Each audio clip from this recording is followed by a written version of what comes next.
And in fact, was trying to help River at the time. Right. Who he was running with at the time. Right. As we all know, River's last night on Earth was at Johnny's establishment. When he was 17, my brother wrote this lyric. He said, "Run to the rescue with love, and peace will follow." Thank you. For me, being true is all I can do. And that's all I can do in my craft that makes it valid for me. Decades have slipped by since that cold October night outside the Viper Room, but the ache of losing River Phoenix never really faded for those who loved him. We were told it was a tragic accident, a young man with the world at his feet who simply lost control. But what if that was only half the story? What if the person standing closest to the flame wasn't trying to put it out, but was secretly fanning it? For years, whispers followed Johnny Depp like a stubborn shadow. People pointed fingers, then pulled them back.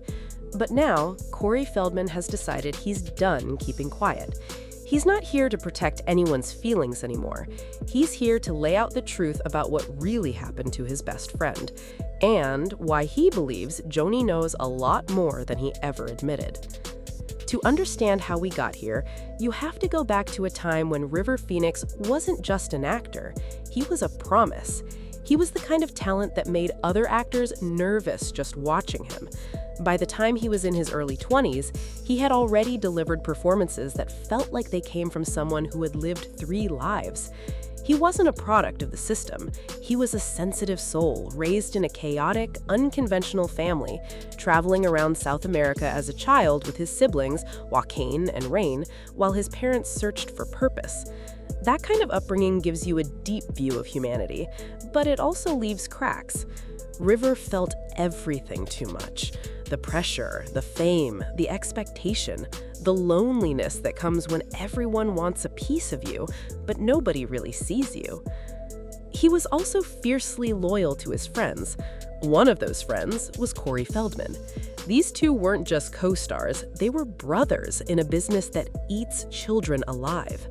They met during the filming of Stand By Me, that beautiful, heartbreaking movie about boys walking down train tracks looking for a dead body. Art imitated life in the worst way. Both of them were already feeling the weight of an industry that adored them but never protected them. Corey had been through his own nightmare, surviving abuse and manipulation while trying to hold on to his sanity.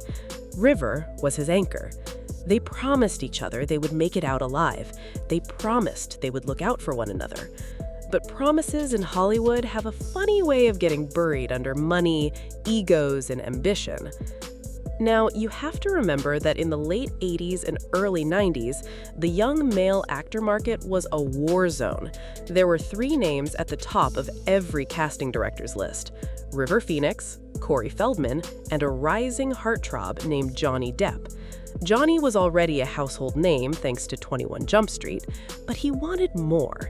He didn't want to be just a teen idol, he wanted to be the artist, the coolest guy in the room, the one with the French actress on his arm and the cigarettes burning between his fingers, and he wanted to be the king of the nightlife. So he opened the Viper Room. On the surface, it was a hip, dark little club on the Sunset Strip, a place where the velvet rope meant something. But underneath the glamour, a much darker ecosystem was thriving.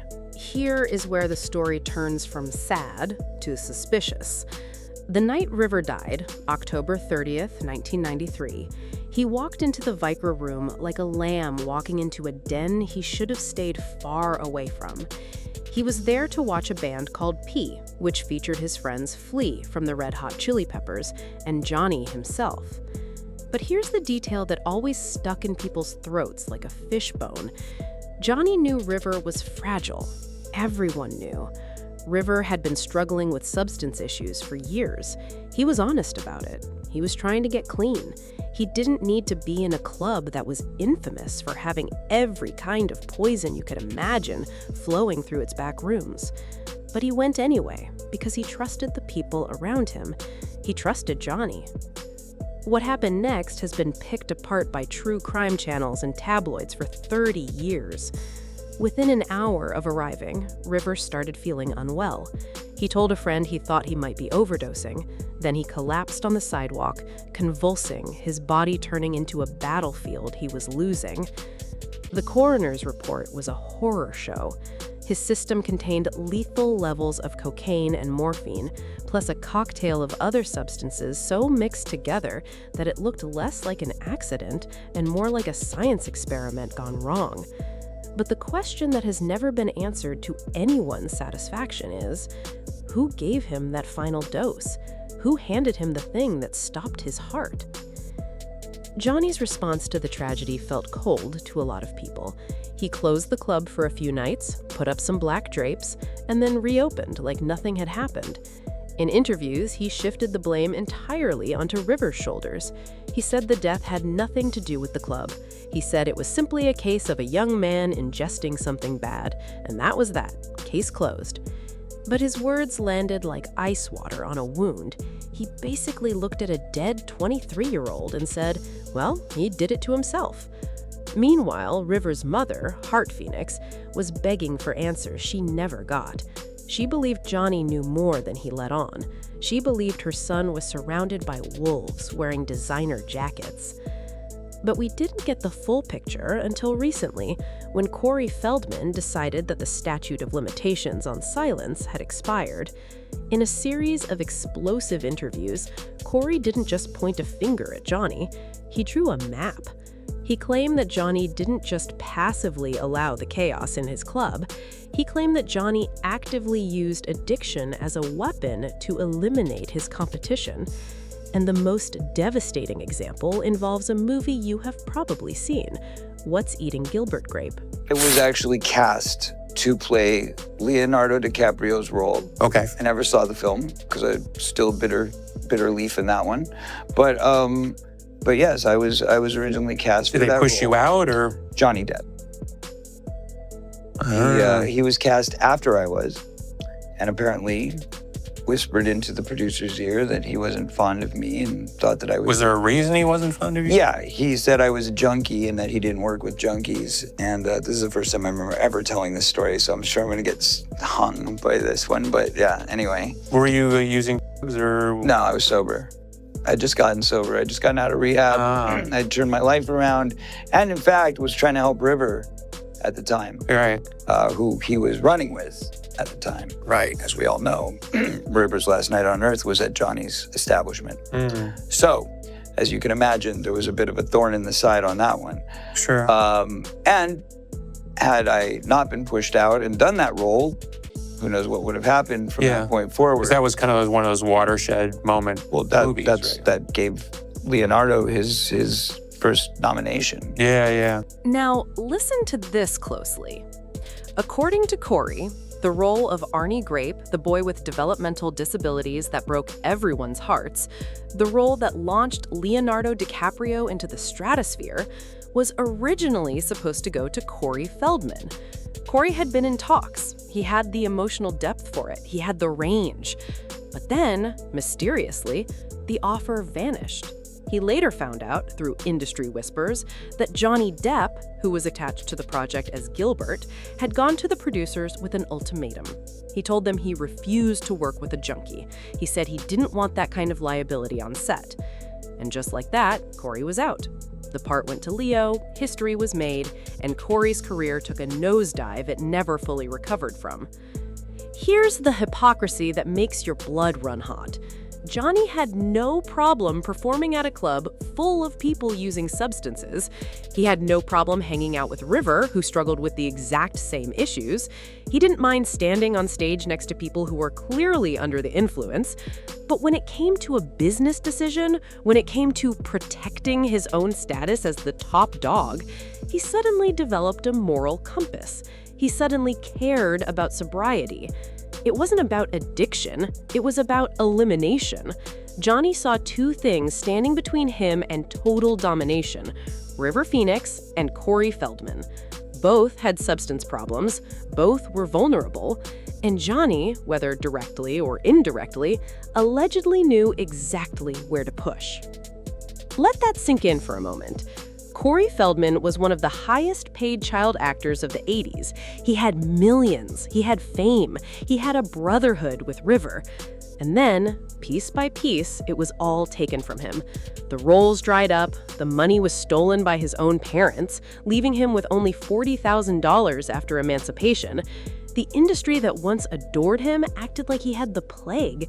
And through it all, Johnny's star only grew brighter. Edward Scissorhands, Ed Wood, Donnie Brasco, Pirates of the Caribbean. Every time Johnny rose, it felt like Corey sank a little lower. It's a brutal pattern, a pattern that makes you wonder if the tragedy outside the Viper Room wasn't just an accident, but a convenient removal of an obstacle. The emotional wreckage here is enormous. Think about Corey Feldman, who is still alive, still working, still trying to remind people that he exists. He has spent decades watching his former friend's face turn into a martyr, while his own name became a punchline. He watched River become a beautiful ghost, frozen forever at 23, while Johnny Depp became a global icon. That kind of survivor's guilt mixed with professional jealousy would drive anyone crazy.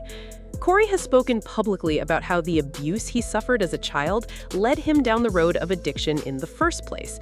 He was a victim long before he ever touched a substance, and instead of helping him, the industry threw him away. The same industry that Johnny Depp was busy ruling behind a velvet rope. And it wasn't just Corey and River. Look at what happened to other young actors who walked through those doors. Australian actor Jason Donovan overdosed at the Viper Room in 1995. Courtney Love had her own near-death experiences there. The club became a graveyard of potential.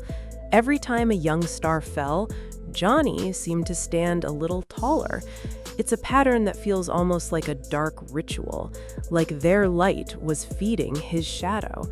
And the most disturbing part of this entire story is the disappearance of Johnny's business partner, Anthony Fox.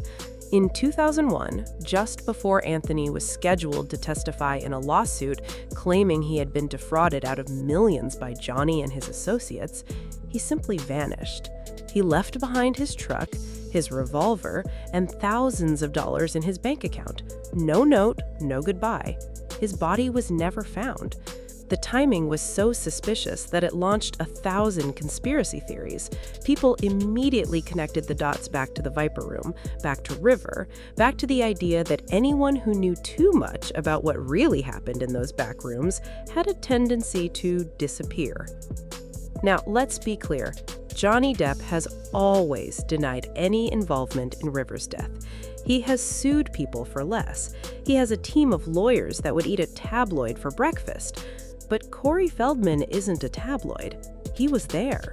He lived it. He lost his best friend, and he has nothing left to lose by telling the truth. You can see it in his eyes when he talks about River. There is a grief there that doesn't fade with time.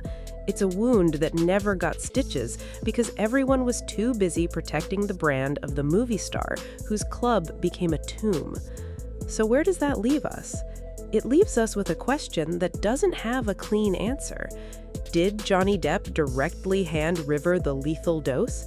Probably not. That's too easy. That's too much like a movie. But did he create an environment where a struggling young man was guaranteed to fail? Did he look the other way while the competition destroyed themselves? Did he whisper into casting directors' ears to make sure Corey never worked again? The evidence points to a man who understood the business of Hollywood better than anyone. And in that business, there are no friends. There are only threats and assets. River became a threat, so River had to go. Not by a knife, but by neglect, by enabling, by turning a blind eye. The saddest part is that River was trying. He was trying to escape the very demons that nightclub fed on. And he walked into a room where everyone knew his weakness, and nobody stopped him. Not his sister, not his brother, and definitely not the club's famous owner. The people who should have protected him were either too high themselves or too worried about their own reputations. And Johnny? Johnny was worried about the optics. He closed the club for a weekend, then reopened it as if nothing had happened. The show must go on, right? Corey Feldman is finally getting the chance to speak his truth without being laughed off stage. People are listening now because the landscape has changed. We don't worship celebrities the same way anymore. We want accountability. We want to know why a 23-year-old with the voice of an angel and the face of a Renaissance painting died on a cold sidewalk while people stepped over him to get their pictures taken. We want to know why his mother had to beg for answers that never came. And we want to know why Johnny Depp, to this day, has never looked into a camera and said, "I failed him. I could have done more." The silence is the confession. River Phoenix deserved to grow old. He deserved to make weird art films in the desert and raise a family and laugh with his brother Joaquin at awards shows. He deserved to get clean and stay clean and become the old man telling stories about the crazy days of the Viper Room. Instead, we got a tragedy that was packaged as an accident and sold as a cautionary tale.